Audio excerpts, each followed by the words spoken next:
Bismillah, walhamdulillah, wassalatu wassalamu ala rasulillah, amma ba'd. Assalamu alaikum rahmatullahi barakatuh. Hormatly görüşçüler.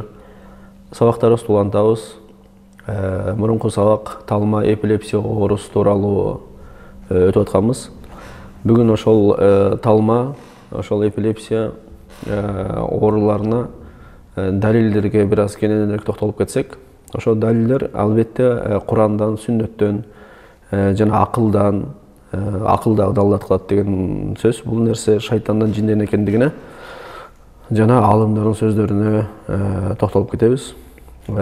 Курандан эгер токтолуп кетсек, ошол аят Аллах Таала Куранда Бакара сүрөсүнүн 275 аятында келген ошо аятта айтат: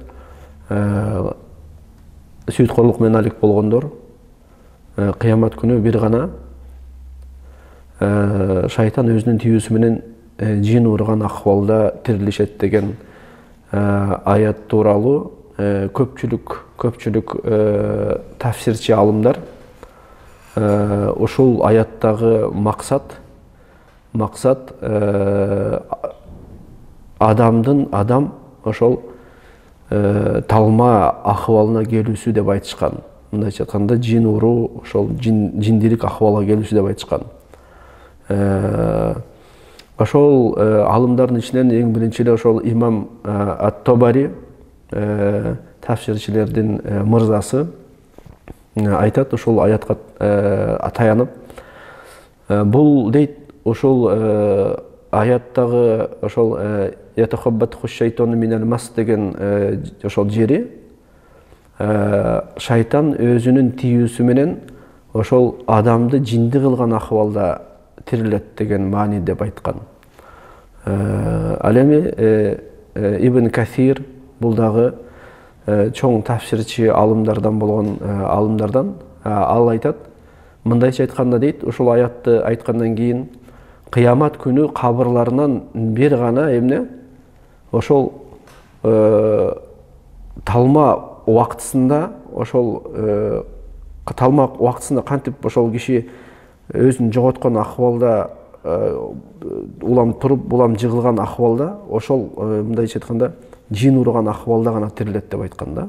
Мисалы үчүн адамдардын көпчүлүгү кыямат күнү эгерде мындай жакшы акыбалда эгер Аллах Таала тирилткен болсо, булар өзгөчө ушулар, булар жин урган акыбалда өзүн жоготуп, кайра туруп, ошондой ар кандай бир мындай жакшы эмес акыбалда тирилишет деп Ибн Касир айткан.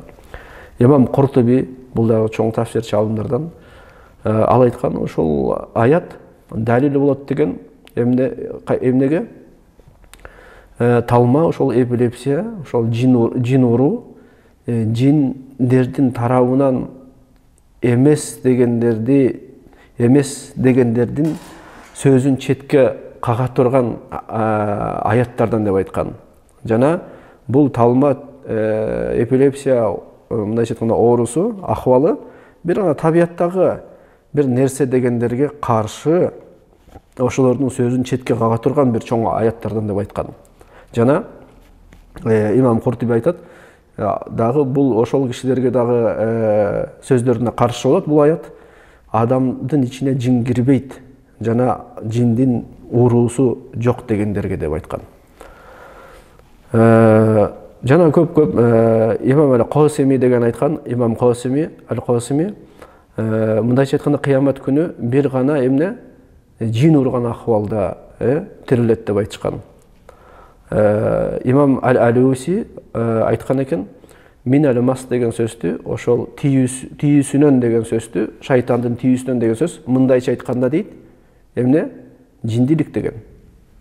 Ошо жин урган акыбалда деген ал дагы. Демек, бул аятты ошол көпчүлүк тафсирчи алымдар ошол жин адамдын ичине кирип, жана аны жанакы талма, жанакындай жин урган акыбалга алып келет деп көпчүлүк тафсирчи алымдар тафсирлеп кетишкен. Жана сүннөткө эгер токтолсок, бул маселеде хадистерге токтолсок, пайгамбарыбыздын эки сахих китепте келет. Ато ибн Абу Рабахтан Ато ибн Абу Рабах айтат, мага Ибн Аббас айтты дейді. Сага жаннаттын бейиштин элинен болгон бир аялды көрсөтөйүнбү деп айтты дейді. Албетте деп жооп бердим дейді. Дегенде Ибн Аббас айтты дейді, мынау кара аялды көрдүңбү деп. Ошол аял күндөрдүн биринде пайгамбарыбызга келип мынтип айткан дейт. Мен талма болуп жыгылам деп айтты дейт. Талмам бар деп айтты дейт. Значит, эпилепсиям бар деп айтты дейт. Ошол маалда эпилепсиям кармаганда өзүмдү жылаңачтанып чечинем деп айтты дейт. Анан пайгамбарыбызга айтат, мага дуа кылчы, ошол ооруман деп айтат. Дегенде пайгамбарыбыз айткан экен, эгер кааласаң сабыр эт, ошондо сага бейиш болот деген. Аллах сага бейишти берет. Ошол ооруңа эгер сабыр этсең дейт. Аллахка ыйман келтирген акыбалда эгер ушундай ооруга ким сабыр эткен болсо, албетте Аллах Таала ал пендеси үчүн бейишин берет, албетте. Ал эми эгер кааласаң дейт, мен дуа кылам сен үчүн Аллахтан, Аллах сага шифа берет деп айтты дейт. Дегенде жанакы аял айтты, мен сабыр этем деп айтты.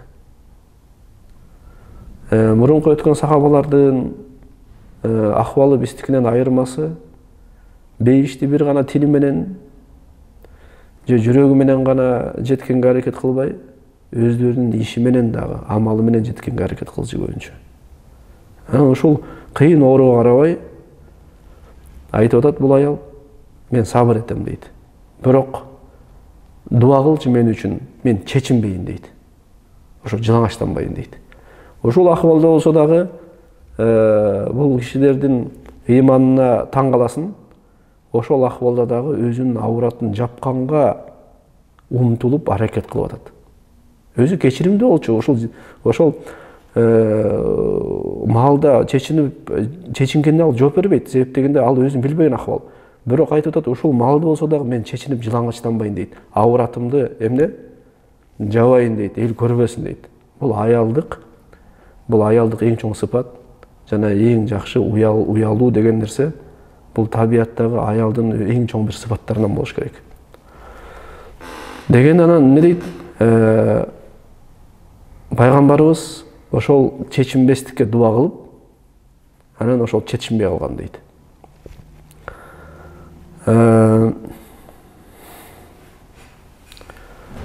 Бөлөк хадисте, ушул хадистин шаркында Хафиз ибн Хаджар айткан экен, бул аялдын таржымасына бир аз көңүл буруп, бул аялды Зуфар деп айтчы дейт. Жана бул аял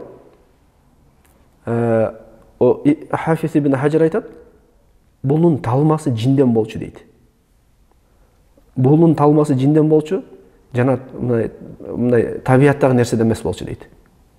Ушул хадиске шарх берип айтып атат. Бөлөк хадисте Ибн Мажа өзүнүн китебинде риваят кылган хадисте Усман ибн ал-Астан келген хадис. Усман ибн ал-Ас айтат, пайгамбарыбыз мени Тоиф деген шаарга башчы кылып койду дейт. Мындайча айтканда Тоиф деген шаарды мындайча айтканда мэри кылып койду дейт. Жана мен ошол намазымда турсам эле бир нерсе келет дейт. Мындайча айтканда бир нерсе болом дейт. Анан эмне окугамды билбей калам дейт. Ушул нерсени билгенден кийин пайгамбарыма замат жөнөдүм дейт. Пайгамбарга барып туруп акыбалымды түшүндүрдүм дейт. Мен намазда турсам эле эмне окугамды билбей калам дейт. Ошондо пайгамбарыбыз айтты дейт. Бул шайтан деп айтты дейт. Жакыныраак кел отур деп айтты дейт. Жакын отурдум дейт. Анан пайгамбарыбыз төшүмө колу менен уруп туруп оозума түкүрдү дейт. Оозума түкүрүп туруп, чыккын Аллахтын душманы деп айтты дейт. Ушуну 3 жолу кылды дейт пайгамбарыбыз. Чыккын Аллахтын душманы деп. Анан пайгамбарыбыз мага айтты дейт, эми жумушуңа бара бер. ишиңди кыла бер деп айтты дейт. Анан Усман радиаллаху анху айтат, ошондон кийин мен намазыма эчтеке аралашпай калды дейт. Бул эмнеге даллат кылат? Албетте чыккын Аллахтын душманы деген сөзү ичиндеги нерсеге айтып атат пайгамбарыбыз. Демек ичинде шайтан болгон нерсе да, шайтан болчу деген нерсе. Жана ошол чыккандан кийин албетте пайгамбарыбыз коргоно турган нерселерге дагы жолдогон, ошол нерселерди кылуу менен эч бир намазымда эмне адашкан эмесмин, жана эчтеке аралашкан эмес дейт. Ушул жерде токтоп турабыз. Далилдер өтө көп, албетте хадистерде көп, пайгамбарыбыздын сөздөрү көп, өтө көп келген бул маселеде. Жиндер адамдын ичине кирип туруп, ар кайсы нерсени кылаарына даллат кылган хадистер өтө көп. Ушул жерде токтоп турабыз. Улантабыз эмки сабакта, Аллах буйруса. Ал эми адатыбызча бүгүнкү дуабыз үйрөнүүчү, коргонуучу шайтандардан, мындайча айтканда. Дуаларды биз өтүп атканбыз, кайгы кападан, ошол кыжалаттан айтылуучу дуалар болуп аткан бизде. Хадис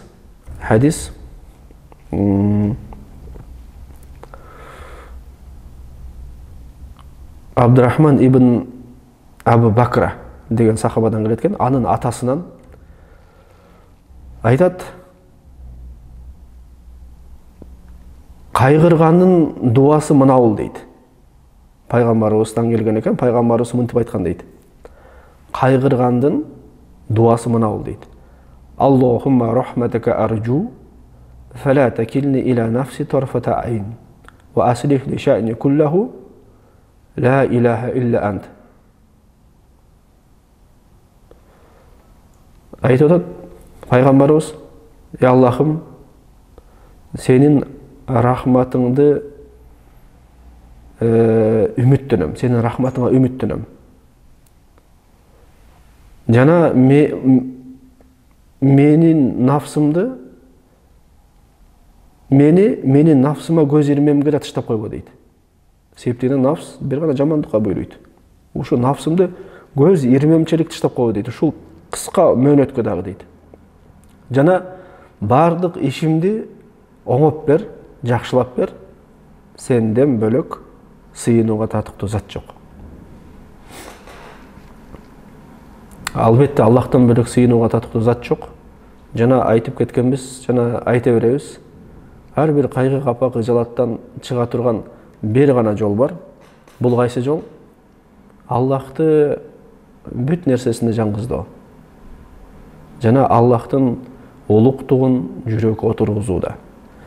Аллах Таала баарыбыздын кайгы капа кыжалатыбызды арылтсын, жана бизди динде бекемдесин, жана аламдардын ар бир болоң бурчунда кыйналган, кысталган пенделерине Аллах Таала жардамын, берекесин, жеңилдигин берсин. Görüşкөнчө сак саламат болуңуздар. Ассаламу алейкум рахматуллахи баракатуху. Субханакаллахумма бихамдика ашхаду ан ла илаха илля анта астагфирука ва атубу илейк.